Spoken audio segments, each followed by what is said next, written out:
security. Gikmuka ariyo go hapa nikimiyo jawala, imiye security, timiye environment malero, kapaka nti gimonya manyine wach kendo. Lakini kingiyo kaka mdhuru wa sani, for example, kama ana tiye, ana uso nduma, in wholesale. Kama tiye inya yudo, sani wan gitaka nyaka madu mara ariyo. Ntiere pit midhi kete takataka. Koro yudo ka gini yani meda makobedo mang'eny, kore kidhi tuome kata loche ariyo. Kama nego be tuome kata loche ni 100 gi wiye. Sani kidhi mudhuru ochopo kama taka oblok nyaka yo.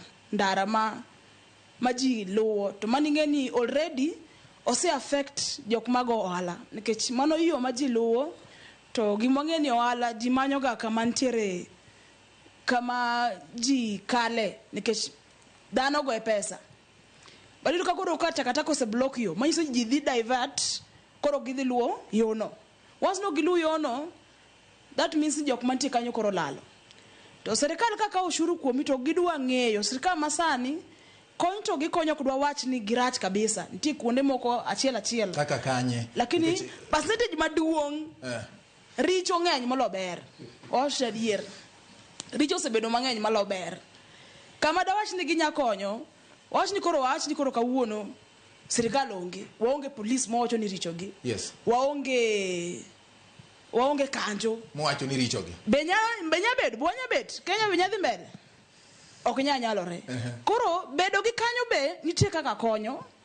Nikech once ni police ni ka kata ng'e ma jakuo mantie bathano kang ni kwa ni kenti buti kanyo. Lakini richo mana kaka wacho ni beto nitie, but ber nyabedo like 30%, 70% is richo. Insecurity mana wadu uwecha. Wan kaka joma mine. Nitie nyaka rape cases tinde within this same Nairobi. It's so unfortunate. Street kids opongo everywhere Nairobi ka. Magi mayo ji ayanga to ng'ama care onge. Moko bitiyo go nyaka nekech iyudo ka ntiere minya mako mimi serikal to kinyi dugi nene. Alafu the number of street kids grow go Nairobi ka is alarming. One gi street families, gin gi familia to gi disturb jo ohala sana. Gimekin serikal yorgi. Gimbe gine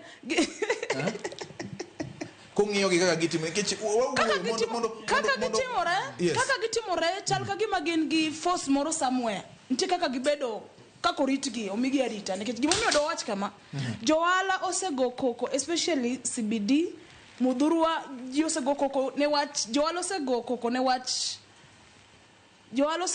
wach ginene street families. Aluongi nango gi dholuo street kids gina nyithindo madang ni e bombe maonge dala gi maonge to koro tindo koro gin nyithindo gin families gin gi familia. Ntie familia mido ka street kid onyoma wadgi to gine takataka kanyo to ka giwuogo dichu to gimecho gima joala ko yudo ka kata customers luoro chopo kuonde moko.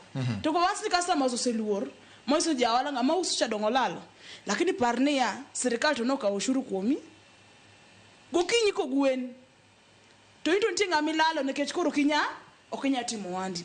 It's high time kaber by the Nairobi onego dok kama nintie kata koko nya dok, lakini at least onego ging'ie jo ohala gi wang' moro maruruma jo ohala yuak. Okay. Abiro biro wach mar jo ohala gi joma moko bende nikech joma timo ohala ng'eny. Yes, Fred.